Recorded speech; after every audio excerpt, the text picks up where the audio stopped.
안녕하세요. 교통사고 전문 변호사 김성주입니다. 트럭 적재함 위에서 작업하다가 추락하는 사고는 흔하지 않는 일처럼 보일 수 있지만 산업 현장이나 운송업 업무에서는 의외로 자주 발생하는 유형입니다. 트럭이 정차해 있다고 믿고 적재함 위에서 작업 중이던 근로자가 운전자의 갑작스러운 출발로 인해 떨어져 중상을 입는 일이 반복되고 있습니다. 이런 사고는 단순한 실수가 아니라 가해자의 중과실로 평가될 수 있고, 피해자 입장에서는 산재 보상뿐 아니라 형사 합의와 민사 손해배상까지 폭넓은 대응이 필요합니다.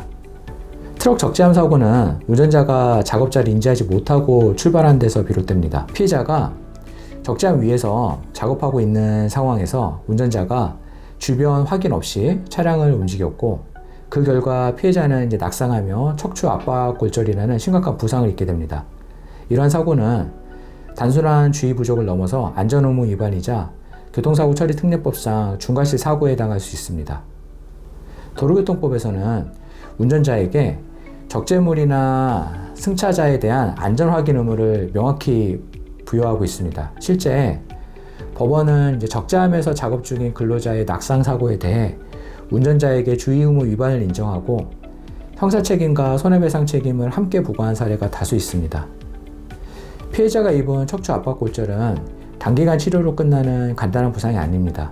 회복 후에도 만성적인 통증과 자세 제한이 남을 수 있고, 특히 반복적인 육체 노동을 하는 직종의 경우 노동 능력을 상당 부분 상실하게 됩니다.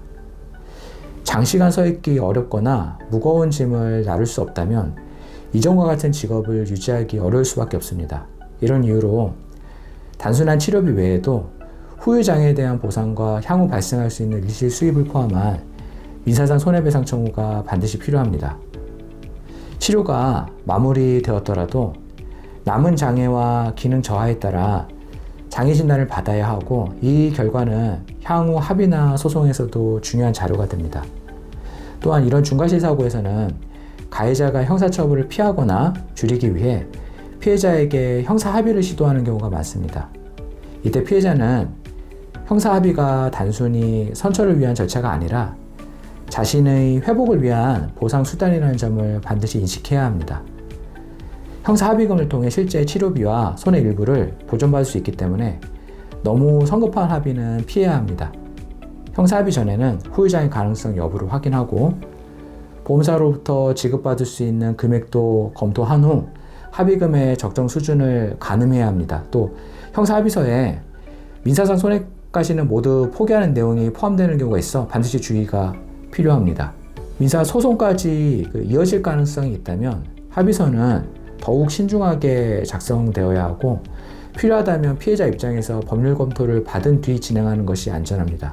이와 같은 트럭 적재함 추락 사고는 단순히 산재 처리로 끝낼 수 있는 문제가 아닙니다.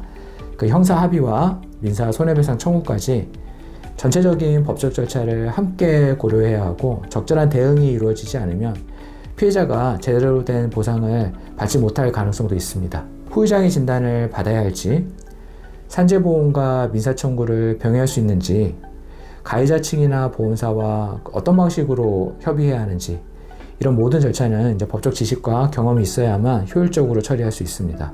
트럭 적재함에서 발생한 낙상사고는 피해자의 삶에 중대한 영향을 남기는 사고입니다. 허리를 다쳤다는 이유만으로 직업을 바꿔야 하거나 장기간의 재활과 경제적 손실을 겪는 경우가 많습니다. 단순한 실수로 넘어갈 수 없는 이 사고에 대해 어떤 보상을 받을 수 있을지 정확하게 따져보고 산재와 민사, 형사 절차를 종합적으로 고려한 대응이 필요한 점입니다. 시청해주셔서 감사합니다. 김정조 변호사였습니다.